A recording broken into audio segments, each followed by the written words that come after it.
चलिए सर, अब हम इसको आगे की तरफ को बढ़ते हैं और आगे की तरफ को उसके फैक्टर निकालने के बारे में।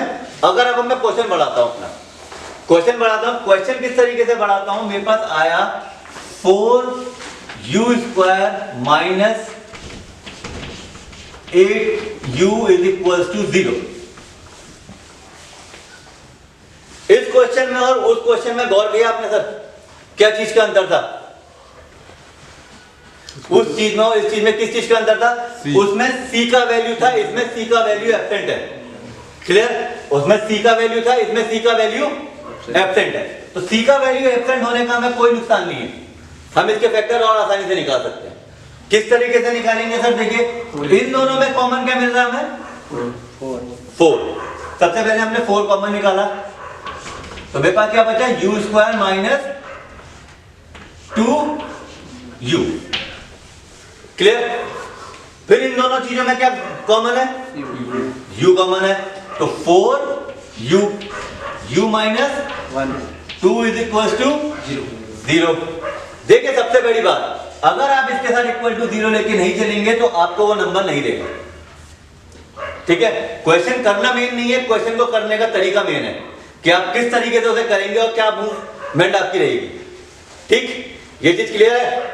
तो ये चीज क्लियर होने के बाद हमने जब देखा है 4u is equal to 0, 2 minus u is equal to 0, तो हमारा क्या निकल के आया? एक 4u इज इक्वल टू 0 और एक u minus 2 is equal to 0। Clear ये चीज? अब क्या निकल के आया सर? एक u बराबर 0 और एक u बराबर प्लस का 2। तो मेरा अल्फा का वैल्यू 0, बीटा का वैल्यू 2। ठीक है सर? अब मैं रिलेशन वेरीफाई करूं तो क्या कहता है मुझसे? Alpha plus beta is equal to minus B upon A, और alpha beta is equal to C by A. Value डालो, 0 plus 2 is equal to minus 8 upon 4। Clear? 2 is equal to 2, relation verified. अगली बारी में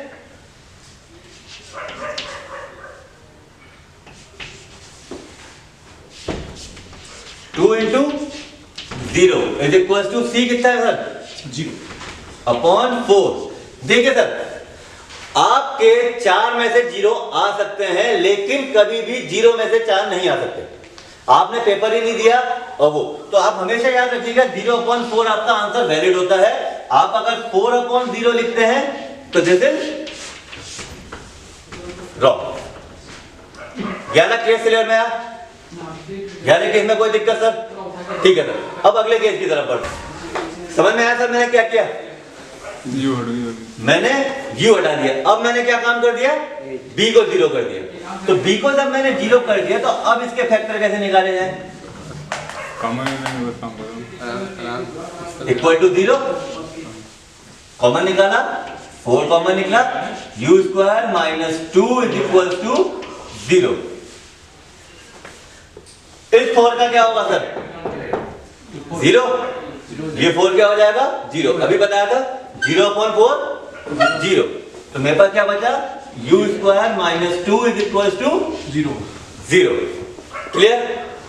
तो अब मेरी ये value कैसे निकलेगी? u² इज इक्वल टू 2 और u is equal to plus minus under root 2। ये एक तरीका। दूसरा तरीका,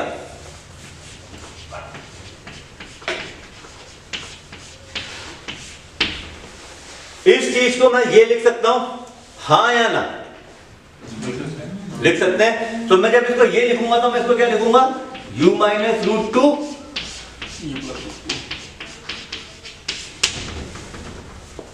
क्लियर? तो ये क्या चीज आई?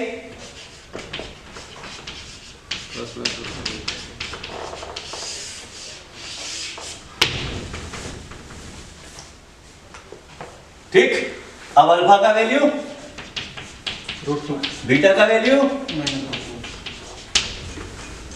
इसमें तो ठीक है सर, लेकिन a² इक्वल टू 2 है तो a इक्वल टू प्लस में रूट 2 प्लस में अपने आप।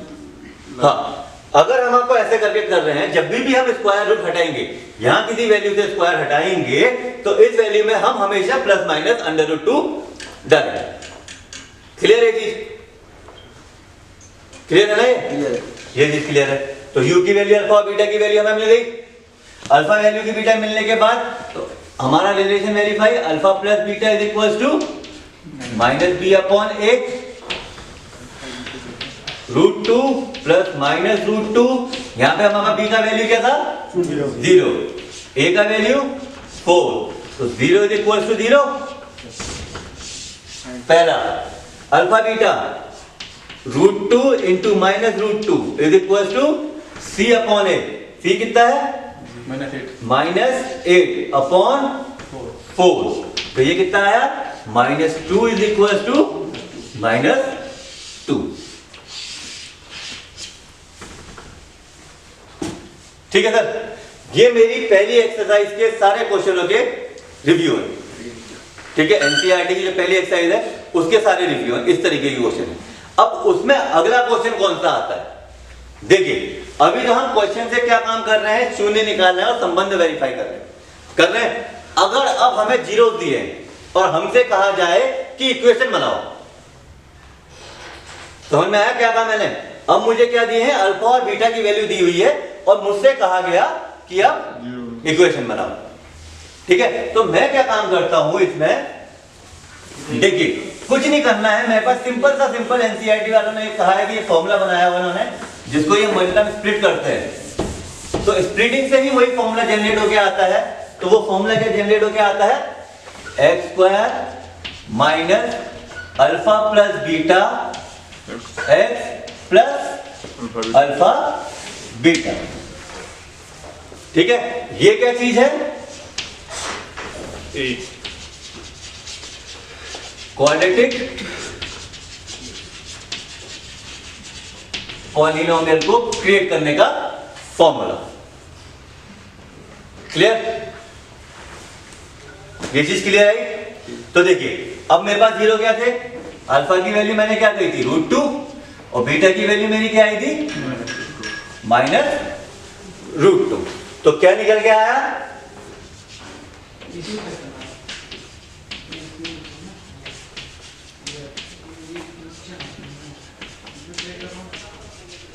तो ये क्या बन के आ गई? X square minus 0x plus -2। तो ये क्या निकल के आया? X square minus 2 is equal to 0।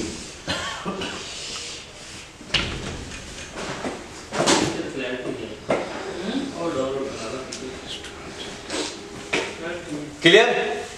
ठीक है, अब ये जो दो बेसिक चीज है ये पॉलिनोमियल को समझाने के लिए थी। ठीक है, अब इसमें जो क्वेश्चन हमारे जनरेट होते हैं वो होते हैं फाइंड द वैल्यू ऑफ के। ठीक, अब आप सर ये चीज को गौर करना, फाइंड द वैल्यू ऑफ के वाले क्वेश्चन बहुत इंपॉर्टेंट है। ये एक क्वेश्चन जरूर आएगा। ये कुछ बकवास में से ऐसे में से ये जो हमने पढ़ा अभी तक, ठीक है, ये आपको खाली बेसिक चीजें हैं सिखाने के लिए। क्वेश्चन जो जनरेट होंगे, फाइंड द वैल्यू ऑफ के, कैलिबर नापा जा रहा है। ठीक है, काम सब किसी को आता है लेकिन कैलिबर नापा जा रहा है।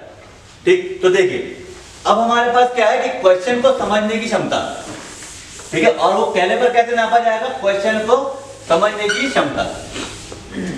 ठीक है, जनरली एक बात समझते हैं, हमें एक क्वेश्चन दिया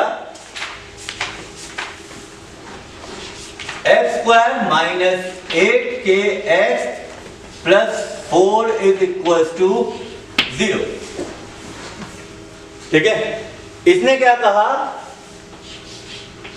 find the value of k if one of its 0